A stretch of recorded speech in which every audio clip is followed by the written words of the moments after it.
Hi guys! Welcome back to my channel. My name is Lois. And pag-usapan natin yung real talk dito sa Canada. Yung related sa, yung mga sahod natin. So, ano ba yung mga sahod dito sa Canada? So, related sa mga sahod dito sa Canada, may iba't ibang ranges. So, yung minimum na sahod natin is $15 dito lang sa $15 per hour dito sa Alberta. So, $15 muna. Yung $15 na yan ay yun na po yung per hour mo. So, depende, yun yung minimum siya. Yun po yung minimum. So, yung minimum mo na $15, so nagtrabaho ka ng so, aabot kayo ng mga 2,000 siguro, mahigit a month. 2,000 Canadian dollars. So, ano-ano ba yung mga deduction nun? So, mga deduction yun is tax. So, 5% tax dito sa Alberta. Tapos, ano pa bang meron doon? So, deduction mo sa work mo. So, ako naman ay above minimum ako. So, ayun, above minimum. So, parang konti lang yung diferensya kahit mag-20 ka pa. So, $5 lang yung diferensya niya. Pero, hindi ko sinasabing $20 per hour ako. Pero, parang ano na. So, yun. Halimbawa, 8 hours ka nagtatrabaho a day. So, halimbawa, magkasahod ka ng 2,500 to 3,000 to 3,000 na sahod mo sa isang buwan. So, yun yung pong mga regular na sahod, net pay po yun. So, sa akin naman ay mga around, secret po. Secret po. So, minsan may 3,000, ganun. So, yung mga deduction, actually 4,000, so mga 3,000, yun lang. So, deduction yan is tax and mga benefits mo sa work mo. So, ano bang mga yung sa atin ba lahat yun? Well, meron pa tayong, ako po ay nagpapadala sa Pilipinas. So, nagpapadala ka sa Pilipinas at syempre, bawasan mo yung sahod mo din sa kailangan mong magkaroon ka ng savings din kahit konti, but it's up to you. So, ako kasi, sa akin, real talk lang talaga. So, minsan, iba't iba kasi yung sahod ko eh. So, yes. So, meron siyang, meron akong talagang, pagdating ng sahod ko, a month, bi-weekly yung sahod namin. So, bi-weekly. So, kailangan, ako po yung nagbabayad ng renta ng apartment namin. So, sometimes, meron din akong grocery at iba't iba pa. So, kailangan ko ding whether I like it or not, malaki ang sahod ko during that month, the whole combined month, or let's say bi-weekly. Kasi sa first how do you call this one ba? Kasi yung first bi-weekly a month, ang ginawa ko sa sahod ko, ako ay nagbabayad sa sa renta namin sa apartment namin. Minaminus ko yung natira talaga, sinisave ko. Tapos yung yung the rest niya, ang kukunti na lang. So, yung actually, yung kukunti na lang the rest niya, ay minsan pinagbayad ko ng mga credit cards. Then, ang matira, zero. Zero balance talaga ako. Zero balance yung debit ko or ATM card ko. Zero balance ko. Pero, syempre, nagtatabi din ako ng yung minimum ko. Yung kailangan ko i-force sarili ko na magtabi ako ng pera. So, zero balance talaga. So, doon ako nagre-rely talaga sa credit card. So, pagdating naman sa second bi-weekly, a month, so, ganun din, magpapadala ako sa Pilipinas ng bonggang-bongga.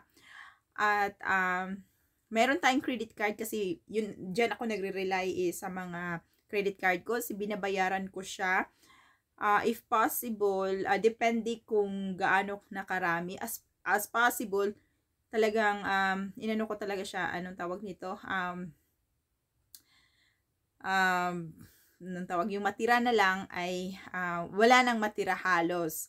I mean, wala na akong matirang halos na utang sa isang credit card ko as possible. Pero depende yan sa sitwasyon eh. Halimbawa, kailangan kong bumili ng mga bagay na mga importante, yung mga needs lang, yung mga wants ko naman ay makapaghintay minsan.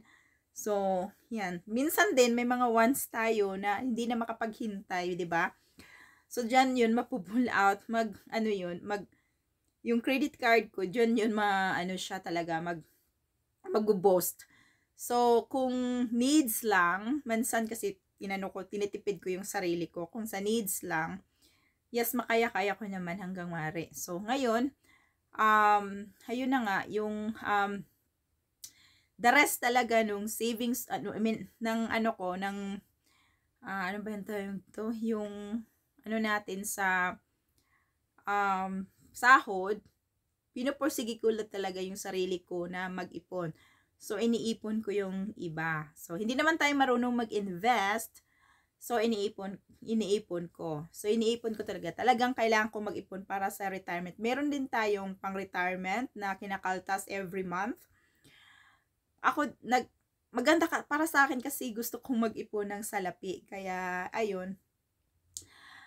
As possible, kinakaltas ko talaga siya. As in, sa may amount ako na gusto kong, dyan siya ay, halimbawa, gusto ko ng $500 that bi-weekly. Kukunin ko talaga siya $500. So, may bayad na ako sa utang ko, sa credit card. Tapos, may savings akong 500. 500 lang yun. Alam ko maliit yun, pero malaki na yun sa akin. So, malaking halaga na yun sa akin. So, yun, 500 sa akin. Same din kay husband. So, si husband naman ay grocery lang naman siya. So, ayan, doon ko siya, naparami akong, sa kanya, ipon sa kanya. Kasi, yun, kailangan kasing mag-ipon natin. Minsan din, yung pull out natin sa mga lakwatsa natin. So, yun doon, nandun na lahat. So, sa mga retirement natin, sa anong gusto natin sa buhay, kung kukuha tayo ng bahay, ng bonggang-bongga, pwede. So, ayun, it's my choice. So, yun, it's our choice na hindi mo na kami kukuha ng bahay kasi mahirapan, mayroon kaming pang down, pero mahirapan tayong magbayad monthly. So, yun na nga, ang matitira is almost wala, zero. Minsan talaga, I tell you, negative talaga. So, yun yung mangyayari sa, dito, buhay sa Canada, na, pag ma-receive mo na yung sahod mo, ay meron na siyang, mga divisions kung saan mo siya ilalaan. Same din sa nagbabayad ng bahay. So, minsan nagsasahod sila ng 5,000 or 10,000 combined, that is a month, combined sa husband and wife. So, yung malaki ding bahay nila, ang amortization ng bahay nila, malaki. So, ang mangyayari, ganun din, 0-0 na rin sila kasi meron din sila mga utang sa sasakyan, ganun din sa mga insurance, yun. Kasama na rin yung lahat ng mga bills, mga life insurance, telephone, wifi, utilities, and some more. So, hindi talaga mo masabi na, ayun talaga, ang luwag-luwag ng buhay. Hindi talaga. Pero, at least, you can afford, 'di ba? Ayan. Depende lang kasi kung anong klaseng pamumuhay meron ka, 'di ba? Anong gusto mong, what do you wanna be in your choice na, yun, kung gusto mong magtrabaho ka na magtrabaho, pwede rin, 'di ba? So, pwede kang bumili ng kahit ano-ano. So, ayan, ang matira sa sahod mo ay, yan, lahat talaga nagre-rely ng mga credit card. Maliban lang sa iba na single, na yung, let's say, yung maliban sa iba na, siguro, malaki ang sahod, pareho lang yun eh. Yung walang binabayaran masyado, meron akong mga kakilala noon na, yung, hindi nagbabayad na ng amortization sa bahay. So, grocery na lang. So, meron silang matirang, pira. Pero, I think it's the same pa rin. The same pa rin paano nila sinisave yung pera nila. So, hindi ibig sabihin na nandito tayo sa Canada, marami tayong natirang pera. Ganon. So, depende kasi marami tayong pinagagastusan. Nandito tayo sa Canada dahil comfortable tayo, namumuhay, makabili ng anong gusto natin, depende Of course, may limitation lahat. At, yeah, kailangan din nating magpahinga kasi pag puro job-job ka lang, kahit puro-puro pa job, work dyan, wala pa rin matira sa pera kasi marami kang binabayaran. So, yun talaga, maraming kaakibat. Maganda naman talaga dito sa Canada. Maganda siya. Maganda talaga. Kasi mabibili mo lahat ng gusto mo. Of course, may kaakibat yung lahat. At syempre, katulad ko, once job lang ako. So, kahit malaki pa yung, kasi nga, may kasabihan tayo kung gaano kalaki yung sahod mo, siya din yung kalaki na ang pinagagastusan mo, which is true talaga yun. Kaya, ayun, yes, kailangan din natin maglakwatsa kasi need natin yan. So, minsan yung iba, ayaw nilang maglakwatsa, but it's their choice pa rin. So, kung ano yung gusto nila sa buhay nila, yun, di natin sila mapipigilan. So, lahat-lahat tayo ay mayroong choices na kung saan tayo masaya, kung paano natin ginagasta yung pera natin dito sa Canada. Pero ang masasabi ko lang ay yung sahod talaga natin lahat dito, nagre-rely talaga tayo sa credit card. Whether we like it or not, nagre-rely tayo sa credit card. Siyempre, kung hindi ka magre-rely sa credit card mo, cash ka naman, so meron ka pa bang natira, ganon. Kahit na, ako nga kailangan ko talagang mag-force sa sarili ko na isi-save ko yung pera ko before ako spend another expenses.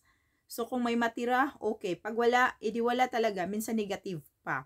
Tawa na lang ako kasi sa debit ko, wala nang natira. Pero, it's okay.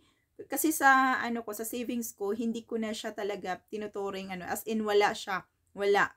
So, it means, meaning na, budgetin ko kung anong meron ako. Kung hindi ka kasi magsisave, gusto mong gamitin yan sa mga it's up to you. Gusto mong ipanglakwatsa or you just want to use it as a cash kung bumili ka ng mga needs mo, pwede rin yun. So, parang paycheck to paycheck talaga ang dating niya. Pero it's up to you pa rin kung paano mo siya hinahandle. Ako, priority ko ang magsahod. Konting ipon, konting saya, konting hirap. Ganun yun. 'Di ba? Okay. Bye for now.